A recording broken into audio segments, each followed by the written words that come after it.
안녕하십니까. 이병기 선교사입니다. 조종사 출신 선교사가 전하는 예수님 이야기 7월 첫 번째 주일 말씀입니다. 오늘 말씀 나눌 내용의 제목은 최근의 중동 사태를 바라보는 성경적 이해, 이렇게 정했고요. 성경 말씀으로는 창세기 12장 3절로 너를 축복하는 자에게는 내가 복을 내리고 너를 저주하는 자에게는 내가 저주하리니 땅의 모든 족속이 너로 말미암아 복을 얻을 것이라 하신지라. 참고로 지금 시대 이스라엘을 저주할 만한 이스라엘과 적대적인 나라를 보면요, 가자 지구 하마스, 또 이란, 레바논 헤즈볼라, 예멘 후티 반군, 북한, 러시아 등입니다. 주로 이슬람 국가하고요, 공산주의 국가입니다. 이런 쪽에 줄 서면 안 되겠죠.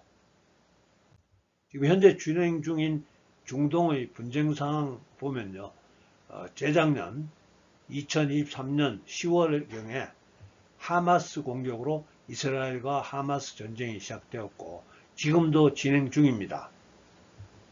이란이 이스라엘에 미사일 공격을 해가지고 이스라엘이 보복을 했고요. 또 레바논 헤즈볼라가 이스라엘에 포격을 했고 이스라엘에 보복이 있었습니다. 후티 반군의 이스라엘에 미사일 공격이 있었고요. 또 이스라엘에 보복이 있습니다. 또 지난달 6월 13일이죠. 이스라엘이 이란 핵시설 폭격했습니다.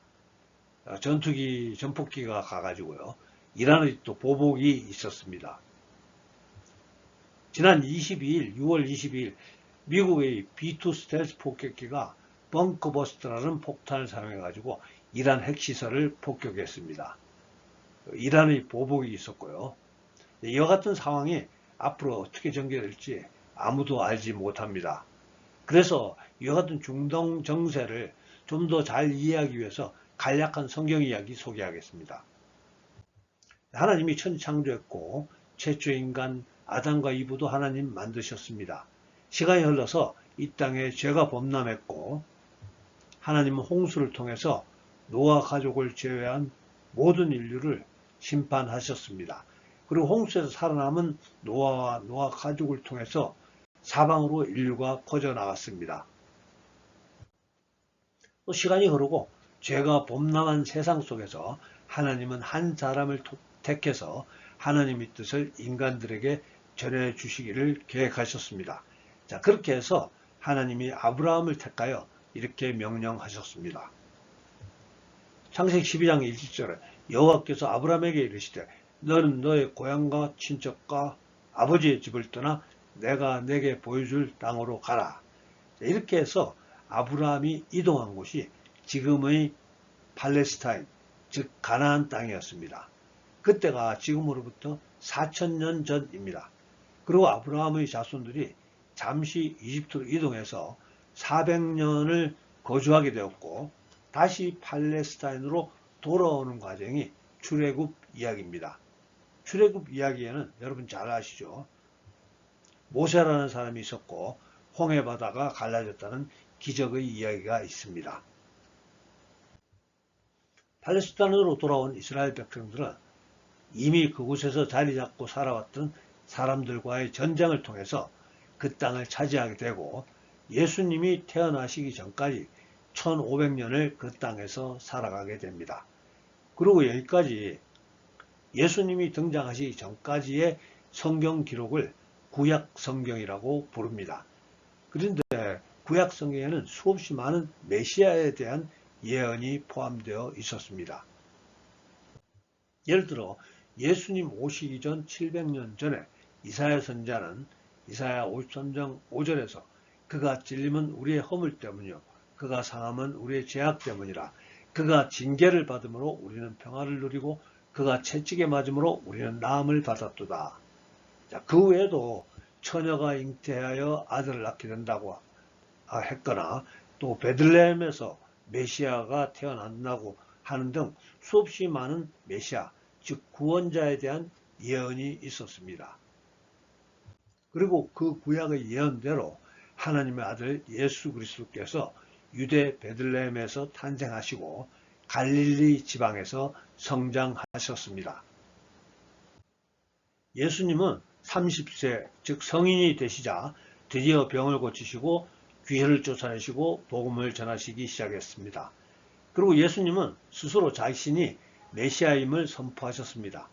그러나 유대 종교 지도자들이 기대했던 메시아는 무력으로 로마 군대를 물리치고 유대 제국을 건설할 자기 민족만의 메시아였기 때문에 전 인류의 메시아로서 가난한 자, 병든 자, 로마 군인과 이방 족속까지 모든 세상 사람들을 구원하는 메시아를 인정할 수 없었던 겁니다.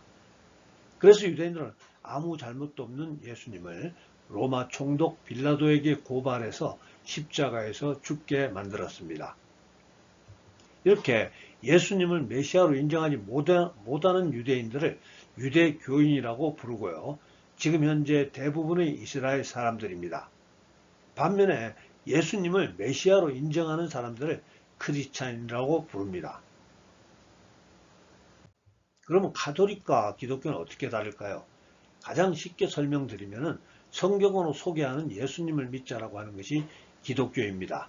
가톨릭도 처음에는 성경적으로 예수님을 믿었지만은 점차 시간이 지나자 성경에 없는 교리를 자꾸 추가해서 2000년이 지난 지금은 완전히 성경과는 다른 종교가 되었다는 것이 기독교에서의 보는 시각입니다. 예를 들어 우리는 교황도 보통 사람들과 똑같이 죄와 허물이 있어서 예수님의 은혜가 필요하고 예수님의 어머니 마리아도 우리와 똑같이 죄와 허물이 있어서 예수님의 은혜가 필요하다는 것입니다. 자, 그런데 가톨릭에서는 마리아는 죄도 없고 부부 생활도 안 해본 평생 동정녀였고 하늘로 승천까지 했다고 과대 포장하고 있습니다. 전혀 성경과는 다른 이야기죠. 그렇다면 이슬람은 또 무엇입니까? 먼저 성경은 기원전 1500년경부터 기원 후 100년까지 약 1600년 동안 40명의 저자가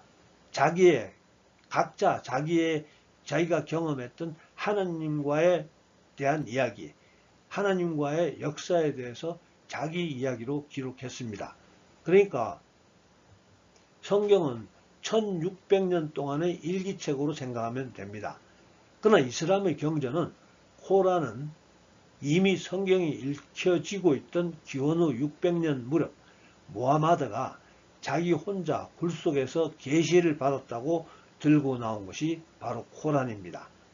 그러면서 주장하는 주제가 예수님은 메시아가 아닌 실패한 선지자, 그리고 무하마드가 자기가 정말로 괜찮은 최후의 선지자다 이렇게 주장하면서 무력으로 중동 전역을 이슬람 제국으로 만들어 버렸습니다. 물론 지금도 전 세계 무장 테러의 90%는 이슬람 때문입니다. 여러분들 비행기 탑승을 위해서 꼭 해야만 하는 보안 검색, 지금처럼 까다로운 이유는 과격 이슬람의 테러 위협 때문입니다. 이슬람은 정말 나쁜 종교입니다. 다시 본론으로 돌아가서 성경 이야기 진행합니다. 예수님은 그렇게 해서 십자가에서 죽고 무덤에서 장사되었다가 3일 만에 부활하시고 40일 후에 하늘로 승천하셨습니다. 흥미로운 것은 로마 총독 빌라도가 유대인들의 고발로 자기에게 붙잡혀온 예수님을 아무리 조사해도 죽일 만한 잘못이 없었기 때문에 무죄로 풀어주려고 시도했으나 유대인들의 반발 때문에 어쩔 수 없이 예수님을 십자가로 보내게 됩니다. 그때 총독 빌라도는 죄 없는 자를 죽게 한다는 죄책감에 손을 씻으면서 무리 앞에서 손을 씻으며 이르되 이 사람의 피에 대하여 나는 무죄하니 너희가 당하라. 백성이 다 대답하여 이르되 그 피를 우리와 우리 자손에게 돌릴지어다 하거늘. 즉 죄 없는 예수님을 죽이는 그 대가를 유대인들이 자기들 스스로 자손 대대로 저주받겠다고 하는 서약입니다. 그리고 유대인들은 죄 없는 예수님을 죽인 대가로 정말로 자손 대대 저주받게 됩니다.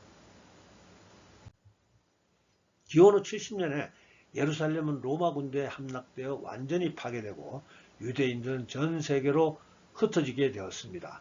그리고 이후 유대인들이 살던 그 팔레스타인 땅은 로마 제국, 이슬람 제국, 유럽의 십자군, 오스만 터키 등의 지배를 받게 되었습니다. 반면 예수님의 복음은 전 세계로 전파되면서 흩어진 유대인들은 전 세계의 기독교인들에게 우리의 구세주를 십자가에 못 박은 악독한 민족, 이런 인식을 받게 되어서 미움과 핍박을 받게 됩니다. 자, 그러다가 마침내 2차 세계대전 중에 나치 독일에 의해서 600만 명의 유대인들이 가스실에서 학살당하게 됩니다. 2차 세계대전이 끝나고 유대인들의 노력, 그리고 세계 각국의 동정, 그 사람들 참 불쌍하다, 이런 동정을 받아서 유엔 총회를 통해서 이스라엘 민족이 팔레스타인 땅에 나라를 만드는데 합의하게 됩니다. 근데 그 땅에 이미 살고 있던 아랍인들이 있었기 때문에 유엔에서는 그 지역을 아랍인 구역과 유대인 구역으로 나누어서 두 개의 국가를 건국하도록 결의하였습니다. 흰색이 유대인 구역, 짙은 녹색이 아랍인 구역으로 대체로 공평했다고 보여집니다. 그런데 아랍인들은 그 결정에 동의하지 못하고 이스라엘이 독립을 선포하는 바로 그날 주변의 모든 아랍 국가가 연합해서 유대인들을 공격합니다. 그것이 1차 중동 전쟁이고 이후에도 지금까지 모두 4번의 전쟁에서 아랍인들은 계속해서 패배하게 되고 자기들에게 할당되었었던 영토를 더 빼앗기게 되어서 지금과 같은 상태가 만들어진 것입니다. 그러니까 지금 이스라엘 영토 내에는 팔레스타인들이 거주하는 두 구역이 존재하는데 가자 지구와 서한 지구입니다. 서한 지구에는 온건파 아랍인들이 차지하면서 유대인들과 대체로 평화롭게 살고 있는데 반해서 가자 지구는 과격파 아랍인들이 자치를 하면서 유대인들과 분쟁을 일으키고 있습니다. 계속해서 분쟁을 일으킵니다. 그러니까 지난번에 전쟁이 발발한 가자 지구의 과격파 무장단체 하마스의 목표는 이스라엘의 축출입니다. 그러니까 지금 그 땅에서 살고 싶은, 살아야 하는 이스라엘과 이스라엘의 축출을 목표로 하는 하마스의 충돌은 어떤 중재 방법도 없습니다. 자, 그렇다면 이란은 또 왜 이스라엘을 그토록 증오하고 있을까요? 먼저 이란이라는 나라에 대해서 간략하게 소개해드리면, 이란은 구약성경에서 메데, 바사, 그리고 엘람 등으로 표현되어 있는 지역이고요. 그곳에 유대인 출신 페르시아 왕비 에스더, 그리고 모르드게의 묘지가 있고요.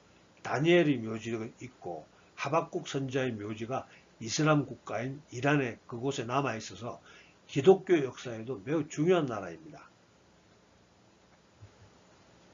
이란 면적은 우리 한반도의 7.5배, 인구는 약 8천만 명, 종교는 이슬람입니다. 석유 매장량이 세계 4위, 천연가스 매장량은 세계 1위, 세계 광물 매장량의 10%도 가지고 있습니다. 잠재력이 정말 대단한 나라이지만은 이슬람이라는 종교 때문에 끊임없이 주변국들과 분쟁을 하고 또 테러에 집착하고 있습니다. 그러다 보니까 가난합니다. 작년에 이란 1인당 GDP 5,310달러로 세계 113위라고 합니다. 근데 사실 이란은 1979년까지는 팔레비 왕이 통치하는 왕정국가로 친서방 정책으로 희망이 있는 나라였습니다. 엄청난 자원을 가지고 있으니까요. 물론 이스라엘이나 미국과도 서로 우방으로 친하게 교류를 하고 있었고요. 자, 그러다가 1979년 이슬람 혁명으로 반미 친러시아로 돌아서면서 이스라엘을 증오하는 정책을 채택하고 전 세계에 테러를 수출하는 국가로 전락하게 되었습니다. 이란이 이스라엘을 미워할 만한 타당한 근거는 전혀 없습니다. 국경선을 맞대고 있는 것도 아니고 무려 1500km 이상 떨어져 있는 전혀 이해관계가 없는 나라입니다. 그러니까 오직 영적인 이유로 이스라엘을 미워하고 있습니다. 이란은 미국을 큰 사탄, 이스라엘을 작은 사탄이라고 부르고 반드시 타도해야 할 대상으로 미워하고 있습니다. 그러니까 이슬람이라는 종교는 정말로 이상한 종교입니다. 이란이 이슬람을 믿고 있기 때문에 이스라엘을 미워하고 있는 겁니다. 공산주의보다 이슬람은 더 위험합니다. 이란이 만약 이슬람만 아니라면 정말 잘 살 수 있는 나라가 될 겁니다. 그렇다면 우리 크리스천들은 이스라엘을 어떤 식으로 바라봐야 하는가? 여기에 대해서 말씀드리겠습니다. 성경에는 사도 바울이 하나님이 이스라엘을 버리지 않았다고 분명하게 지적하고 있습니다. 로마서 11장 11절에서 12절로 그러므로 내가 말하노니 그들이 넘어지기까지 실족하였느냐? 그럴 수 없느니라. 그들이 넘어짐으로 구원이 이방인에게 이르러 이스라엘로 시기나게 함이니라. 그들의 넘어짐이 세상의 풍성함이 되며 그들의 실패가 이방인의 풍성함이 되거든 하물며 그들의 충만함 이리요. 즉 이스라엘이 예수님을 배척했기 때문에 예수님의 제자들이 핍박을 받아서 할 수 없이 복음을 들고 전 세계로 퍼져나가게 되었다는 이야기입니다. 만약에 이스라엘 사람들이 예수님을 자기들이 메시아로 받아들였다면 이론적으로 예수님은 그냥 이스라엘의 왕으로서 끝나게 되고 하나님은 또 다른 메시아를 이 세상에 보내셨어야 된다는 이야기입니다. 형제들아 너희가 스스로 지혜 있다면서 이 신비를 너희가 모르기를 내가 원하지 아니하노니 이 신비는 이방인의 충만한 수가 들어오기까지 이스라엘의 덜어는 우둔하게 된 것이라. 사도 바울은 계속해서 이방인들에게 우리 같은 세상 사람들에게 충분히 복음이 전해지게 되고 그렇게 되면 말세 이스라엘도 다시 예수님께로 돌아오게 되어 있다는 겁니다. 또 실제로 지금 현재 이스라엘 사람들도 한 명씩 예수님 믿는 사람들이 늘어나고 있다고 합니다. 특별히 중동 지방에서는 이스라엘 사람들뿐 아니라 아랍인들도 예수님이 친히 그들 가운데 나타나심으로 초자연적인 전도가 이루어지고 있다고 간증하고 있습니다. 오늘 말씀 주제로 돌아가서 이야기 계속합니다. 한 번은 예수님이 유대인들에게 이스라엘의 멸망을 예고하면서 말세에 유대인들이 예수님을 믿고 다시 오실 예수님을 환영해야만 그때서야 예수님이 재림하신다고 말씀하셨습니다. 마태복음 23장 39절 내가 너희에게 이르노니 이제부터 너희는 찬송하리로다 주의 이름으로 오시는 이여 할 때까지 나를 보지 못하리라 하시니라. 그러니까 이스라엘은 성경 예언의 시간표와 같은 민족입니다. 2000년 동안 전 세계를 유랑하던 유대인들이 성경 예언대로 돌아와서 나라를 재건했습니다. 에스겔 28장 25절 주 여호와께서 이같이 말씀하셨느니라. 내가 여러 민족 가운데 흩어져 있는 이스라엘 족속을 모으고 그들로 말미암아 여러 나라의 눈앞에서 내 거룩함을 나타낼 때 그들이 고국 땅 곧 내 종 야곱에게 준 땅에 거주할지라. 어떤 민족이 2000년을 나라 없이 세계 곳곳을 유랑하다가 자기 땅으로 돌아갈 수 있었겠습니까? 하나님이 특별히 택하신 이스라엘 뿐입니다. 혹시나 오늘 이 말씀 듣는 분 중에서 아직도 예수님 믿지 않는 분 계시라면 이렇게 한번 생각해 보시기 바랍니다. 만약에 사탄 마귀가 존재한다면 사탄은 세상 사람들이 예수 믿는 것을 방해할 거고요. 또 복음의 증인되는 이스라엘과 이스라엘 사람 나라와 이스라엘 사람도 미워할 겁니다. 아니 없애고 싶을 겁니다. 역사상 여러 차례 그 같은 이스라엘 유대민족 말살이 시도되었고요. 가장 유명한 시도가 2차 세계대전에서 히틀러에 의해서 자행된 홀로코스트입니다. 600만 명이 가스실에 죽었고요. 아마 독일이 전쟁에서 승리했다면 모든 유대인이 말살되었을 것 같습니다. 그런데 지금도 유대인들을 말살시키겠다고 공언하는 나라가 있습니다. 바로 이란입니다. 지난번에 가자지구 하마스를 충동해서 이스라엘을 공격하도록 부추긴 것도 이란이고요. 이란은 레바논 헤즈볼라 또 예멘 후티 반군을 통해서도 계속해서 이스라엘을 압박하고 있습니다. 사랑하는 성도 여러분, 악의 세력이 아무리 발버둥 치더라도 이 세상은 하나님이 통치하십니다.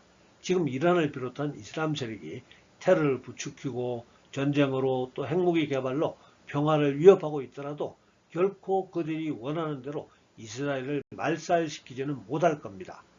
왜냐하면 성경의 예언이 예수님이 재림하실 때까지 이스라엘이 존재하고 있어야 하기 때문입니다. 마지막 때 일어날 곡과 마곡의 전쟁으로 알려진 유명한 성경 속 예언 하나 소개합니다. 하나님이 마지막 때 러시아를 주축으로 하는 이스라엘의 적들에게 명령하는 말씀인데요.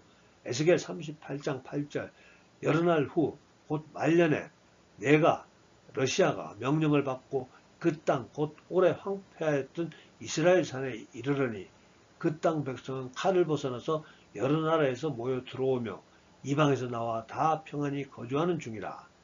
신학자들 간에 다소 논란이 있는 것은 이스라엘을 치러오는 나라들에 대한 견해 차이가 있습니다.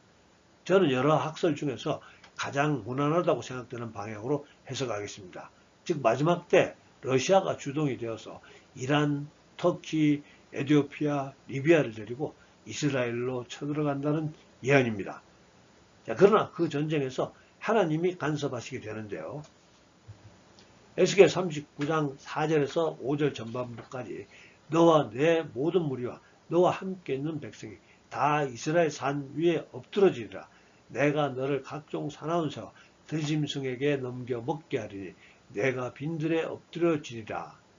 그러니까 이와 같은 곡과 마곡의 전쟁이 있기까지는 이스라엘이 없어지지 않고 존재해야 된다는 이야기입니다. 말씀 정리하겠습니다.